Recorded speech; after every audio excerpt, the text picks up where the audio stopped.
Bismillahirrahmanirrahim. Assalamualaikum warahmatullahi wabarakatuh. Innal hamdalillah nahmaduhu wa nasta'inuhu wa nastaghfiruh wa na'udzu billahi min syururi anfusina wa min sayyiati a'malina. May yahdihillahu fala mudhillalah wa may yudlil fala hadiyalah. Asyhadu an la ilaha illallah wahdahu la syarikalah wa asyhadu anna Muhammadan abduhu wa rasuluh. Allahumma salli ala sayyidina Muhammad wa ala ali sayyidina Muhammad. Syukur alhamdulillah kita dapat berjumpa kembali di channel ini. Harapan dan doa saya, semoga saudaraku semua yang menonton video ini selalu diberikan kesehatan, dilapangkan rezekinya, diampuni dosanya, dan dipanjangkan umurnya. Amin. Amin. Ya Rabbal Alamin. Saudara muslim yang dirahmati Allah Subhanahu wa Ta'ala, semua yang telah kita lakukan di dunia ini pada akhirnya akan dipertanggungjawabkan di hari akhirat kelak.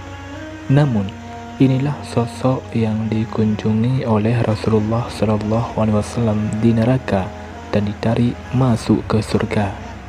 Jika melakukan banyak amal baik, kita akan masuk ke surga. Sebaliknya, jika melakukan keburukan, maka nerakalah balasannya. Saudara muslim yang dirahmati Allah Subhanahu wa Ta'ala, pada saat manusia mementingkan dirinya sendiri di hari kiamat, Rasulullah SAW sibuk mencari umatnya ke sana kemari.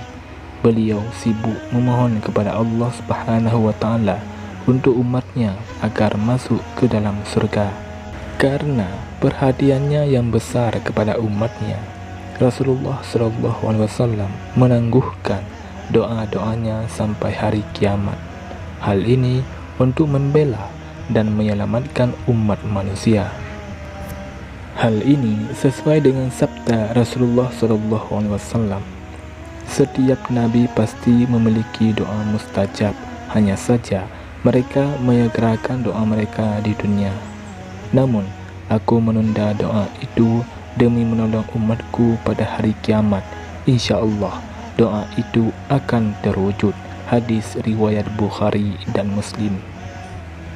Saudara muslim yang dirahmati Allah Subhanahu wa Ta'ala, Rasulullah SAW memberi syafaat untuk menyelamatkan umatnya. Rasulullah SAW ditawari masuk surga dan syafaat. Namun Rasulullah SAW memilih syafaat karena ingin membela lebih banyak umatnya. Hal ini disebutkan di dalam hadis, aku diberi pilihan antara syafaat dengan masuknya separuh umatku ke surga. Namun aku memilih syafaat, sebab syafaat lebih menyeluruh dan lebih banyak. Mungkin saja kalian mengira syafaatku hanya untuk orang-orang bertakwa. Tidak, tetapi juga untuk orang-orang yang berdosa. Hadis riwayat At-Tirmizi. Syafaat Rasulullah SAW tidak hanya berlaku bagi orang-orang yang bertakwa, akan tetapi juga untuk umat yang berlumuran dosa. Namun bukan berarti umatnya bebas melakukan hal maksiat.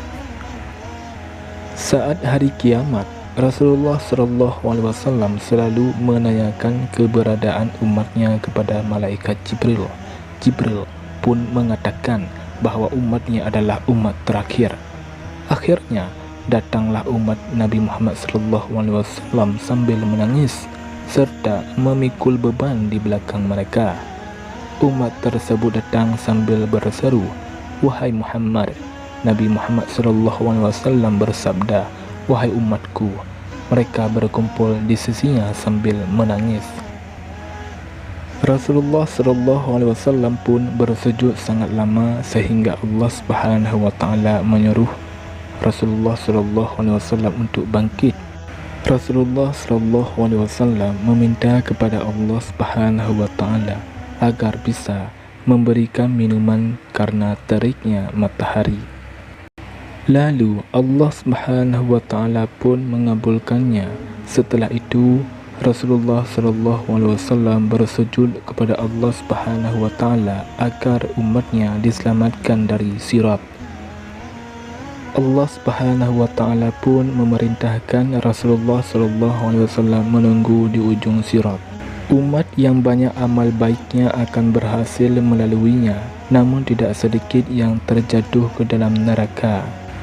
Melihat umatnya banyak di neraka, Rasulullah Shallallahu Alaihi Wasallam kembali bersujud kepada Allah Subhanahu Wa Taala.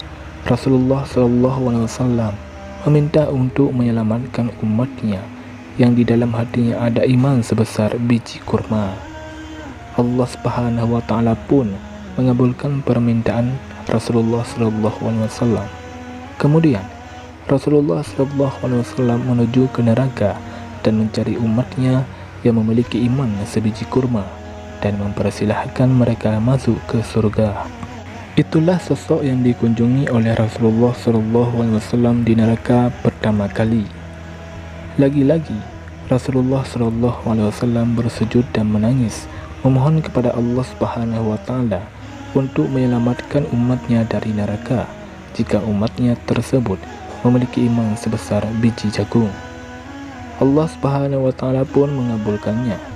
Rasulullah Shallallahu Alaihi Wasallam lalu menjemput umatnya dan memerintahkan malaikat untuk mengeluarkan umatnya yang memiliki iman sebesar biji jagung. Manusia yang hanya memiliki iman sebesar biji jagung pun adalah sosok yang dikunjungi oleh Rasulullah SAW di neraka. Saudara Muslim yang dirahmati Allah Subhanahu Wa Taala, tidak cukup dari itu, Rasulullah SAW kembali memohonkan ampun untuk umatnya yang memiliki iman sebesar biji sawi. Hal ini sesuai hadis Rasulullah SAW. Saat itu aku kembali bersujud kepadanya. Kemudian Allah berfirman, angkatlah kepalamu Muhammad. Memohon pertolongan apapun engkau akan diberi.